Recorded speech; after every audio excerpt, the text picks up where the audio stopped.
Hey guys, Gameboy3800 here once again, back playing some more automation. We're going to continue our piston count series. Last episode we worked on a big V6. Now we're going to try to build the biggest V8 and throw it into a car. I'm not sure what body style will fit the largest V8.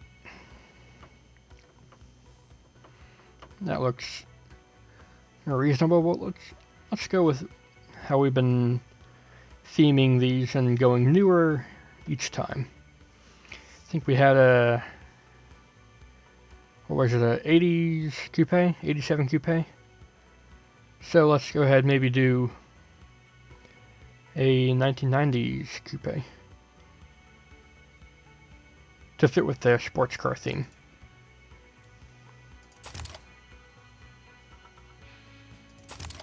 Space frame, we're gonna have it probably mid-longitudinal. Push rod all around. 2020. Now we can keep a V60 or V90 degrees and still get 8 cylinders in both, so we will stick with whatever fits.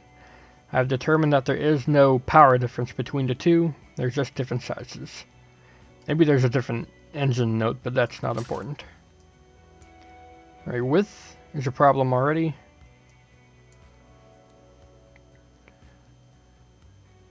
Alright. Oh, that's height. Oh, wrong thing poked. Let's go V90.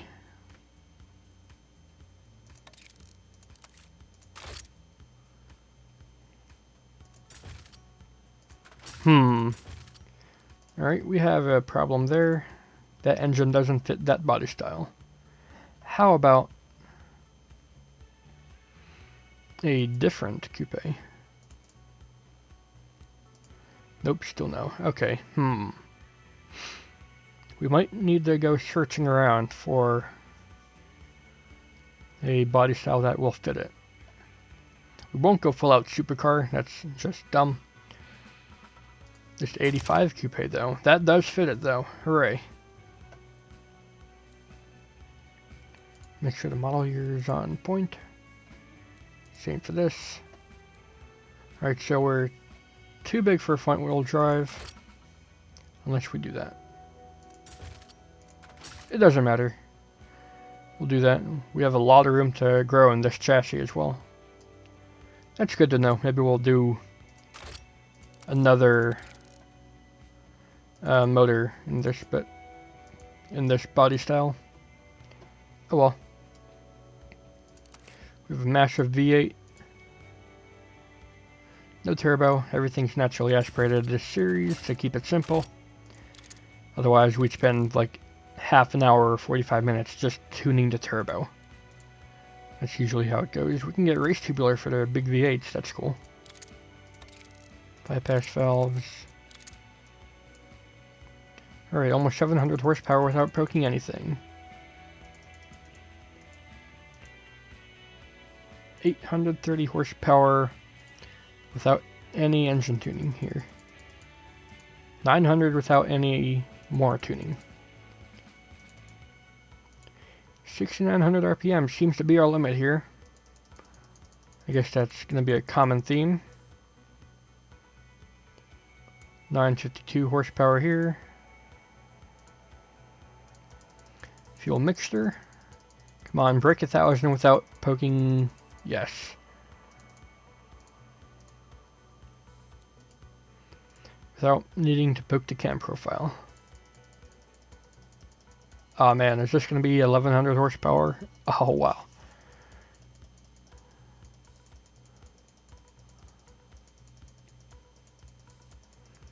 $1169, where's our peak? There we go, get the most amount of torque in there as well. Come on, 1,200 horsepower.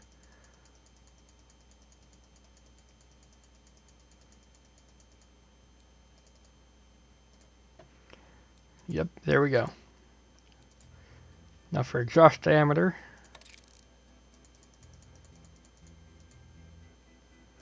Can't quite go all the way. to the largest size yet. There we go. 1285 horsepower. That's a big increase from the V6 and the inline 6. It does have 2 more cylinders, but that's a greater than the 100 horsepower scale, I believe. That's what we've been seeing per cylinder added is about 100 horsepower more.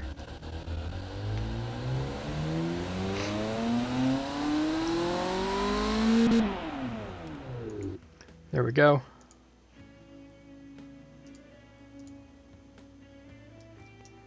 Now we're going to do something different here. We want as big a tires as possible to handle 1200 horsepower. Everything can be carbon fiber on this one. And I don't know why it's so high up. Is there something with the suspension that we need to go and poke?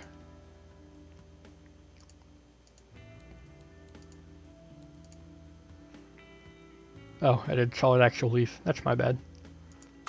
There we go. Double wishbone there. And multi-link here. There we go.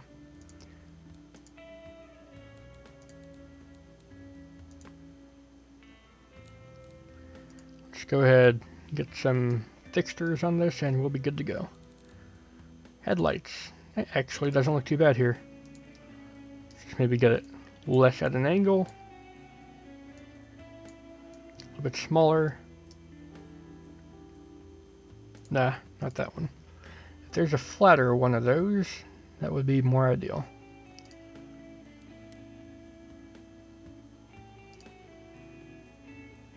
What are those lights? Wow.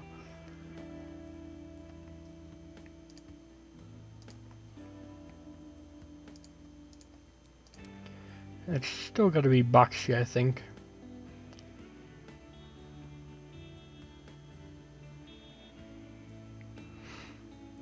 Is there any real cool boxy headlights? Maybe these. There we go, that's better.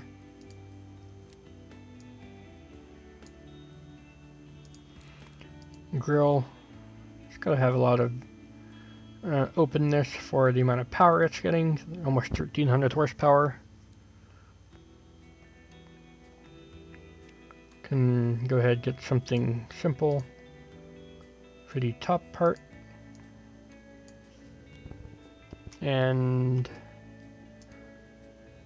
little bit taller. There we go. Gonna want a big front splitter on the front as well to give it some actual downforce, because it's gonna go fast enough to need it. Once we fix the suspension height, it'll look way better.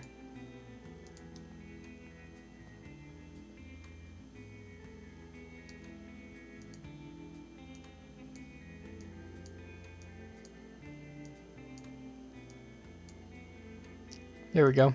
Now it's no longer poking the tires. Door handle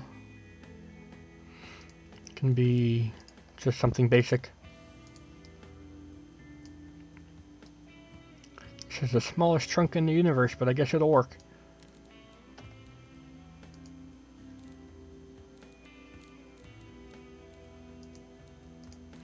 We will give this vehicle a wing as well. This one would do better with a drag lip, I think.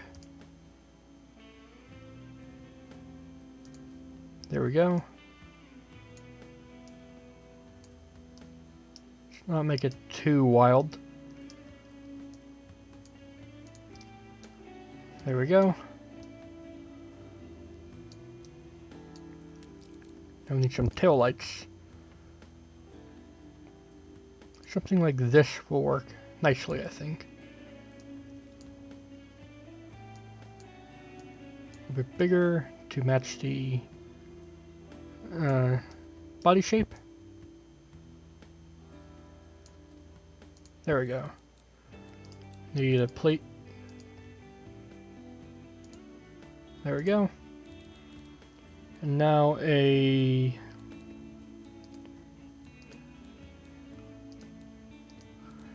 diffuser as well. Can let it be as big as possible because it's got the most power we've got so far.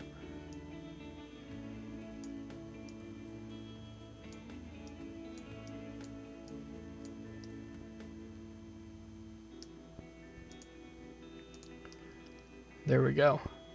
It does kind of kill the body. What happened? There we go. That's why. Yay, we got it. Now we need some sporty looking wheels. Those look kind of weird. Let's do those. Those are fine. We'll fix the wheel size and body height later. For now though, we need some exhaust pipes. We need something mean looking for 1300 horsepower thereabouts.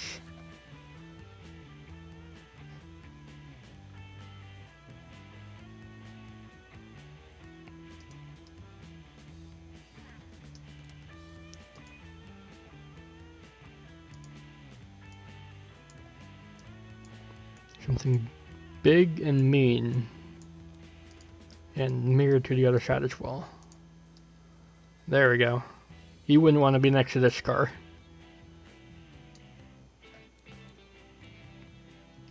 Bumper bars we don't really need. We do need wing mirrors though. Something standard will work. It does seem like the developers of the game are putting official mods into the game because these look to be exactly the same. So that's cool of them. Very supportive of the mod community by putting the mods into the official game. That's good. Maybe the lawnmower will be an official vehicle next. That'll be funny. Only thing left we need is an indicator for the front. Which that can just be simple little triangle right here or something.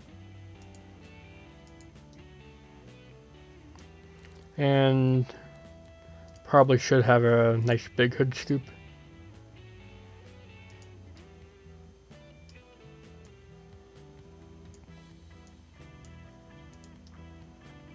There we go. It's looking kind of Challenger-like, right?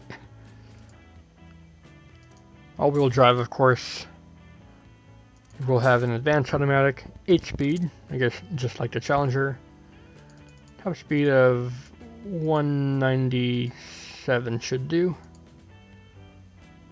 And gear spacing, first gear up to 35 miles per hour to help control some wheel spin. Viscous limited slip, that'll work. Make it mostly rear wheel. That'll work. Gonna want some sporty compounds. Rear tires 3/4/5s. That's good. That'll be able to put our power down very nicely. And 270s. Nah, 290s up front. That'll work.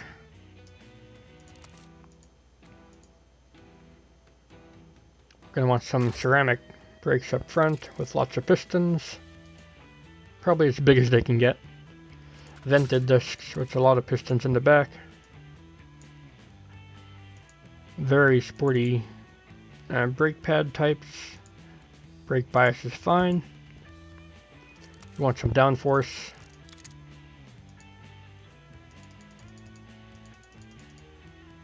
High quality.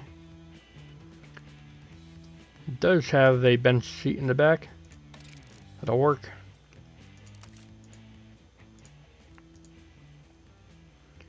Alright, power steering, electric variable, and the best traction age we can give it because it needs it. And some advanced safety, and give it some adaptive springs and dampers with the sport preset. Alright, that's a little bit low. There we go. That looks like it's got a little bit of ground clearance. And everything works.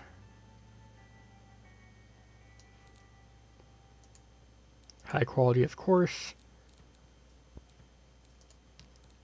How are the aerodynamics?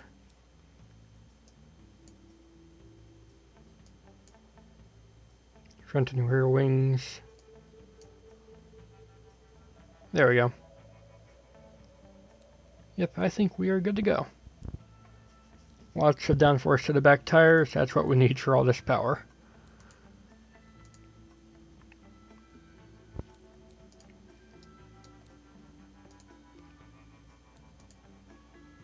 Alright, markets. Nothing because it's too expensive. Alright, we're going to go ahead and export you to BeamNG. Going to keep with the same names of Big V8 car.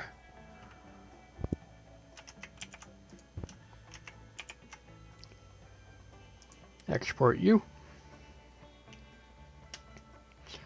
And there we go. I'll see you guys in BeamNG to drive. Alright, we've got our massive V8 powered muscle car here. It doesn't sound very much like a muscle car. Not at all. I mean, maybe if it's got the world's noisiest supercharger, but this doesn't have any kind of forced induction. No turbo, no superchargers, it's naturally aspirated, so I don't know what that's all about. Let's drive it.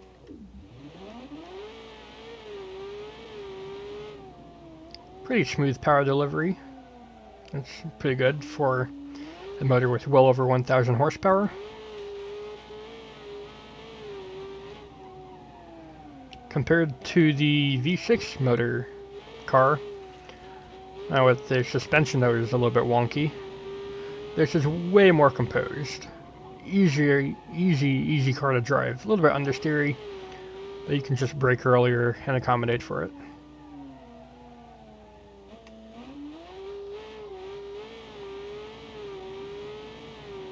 Ah, no, I made the license plate a little bit to the left. I'm bad at the game. Why didn't I see that before?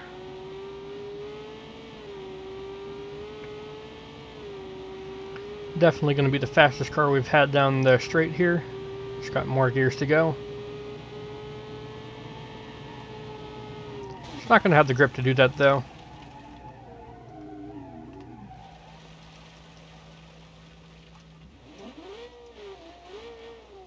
It does survive the impact though. It can continue to the pits.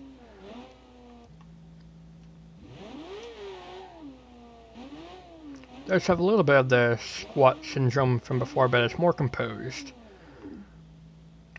Let's try it without the ESC, just to see how brutal that 1,000 plus horsepower is. 4-wheel skids.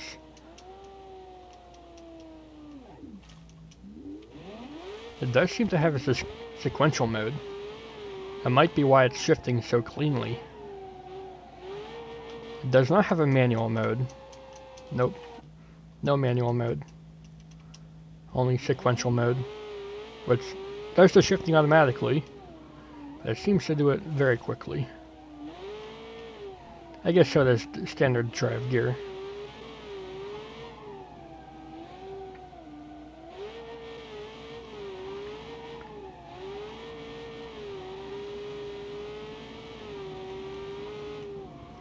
A little bit wandery. Not quite as bad as the V6 one. We did tweak a tire really bad. It's by far the fastest, but probably by far the hardest to control. Except for the V6 one. That one was just mad. Let's maybe finish off with a jump.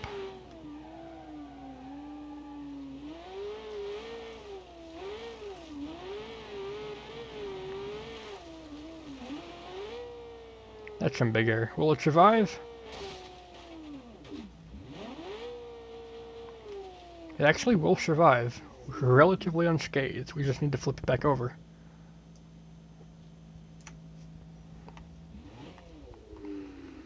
While the suspension is unscathed, the body has seen better days. And it pulls a little bit to the right, but overall that's extremely well to survive that.